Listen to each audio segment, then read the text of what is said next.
حضرت عمر فاروق رضی اللہ تعالی عنہ کے خوف الہی کا عالم یہ ہے کہ ایک دن زمین پہ بیٹھ کے رو رہے ہیں، تو آپ سے پوچھا گیا یا حضرت کیا وجہ ہے کہ آپ اس طرح بیٹھے ہوئے اور اس انداز میں رو رہے ہیں؟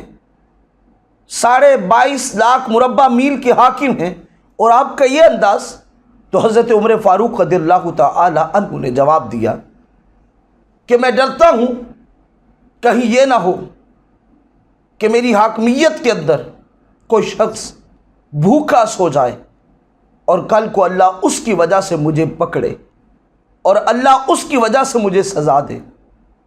اور فرمانے لگے فلاں پل سے کل ایک ریوڑ گزرا ہے، اس کی بکری، ریوڑ کی ایک بکری کا بچہ اس پل کے ایک سوراخ میں پھنس گیا اور اس کی ٹانگ ٹوٹ گئی۔ میں رو رہا ہوں، کل اللہ کی بارگاہ میں کیا جواب دوں گا جب اللہ نے فرمایا عمر تجھے حاکمیت دی تھی اور تو پل بہتر نہ بنا سکا کہ میری مخلوق وہاں سے گزرتی تھی اور اسے تکلیف ہوتی رہی، میں اس وجہ سے ڈر رہا ہوں، رو رہا ہوں، میں اللہ کی بارگاہ میں کیا جواب دوں گا۔ حضرت عمر فاروق رضی اللہ تعالی عنہ کا انداز دیکھیے کہ حضرت عمر فاروق اتنے بڑے حاکم ہیں اور آپ کا انداز زمین پہ بیٹھ کے اس طرح رونا اور حکم کیا دینا کہ لوگوں مجھے موت کی یاد دلاتے رہا کرو۔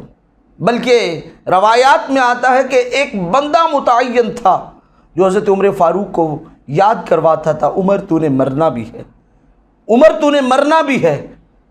حضرت عمر فاروق رضی اللہ تعالی عنہ آخرت کی اتنی فکر رکھنے والے اور غم زدہ رہنے والے، ایک روایت میں ہے کہ عید والے دن زمین پہ بیٹھے رو رہے تھے، تو ساتھیوں نے کہا آج تو خوشی کا دن ہے، تو آپ نے کہا خوشی تو وہ منائے جسے یقین ہو کہ اس کی عبادات قبول ہیں۔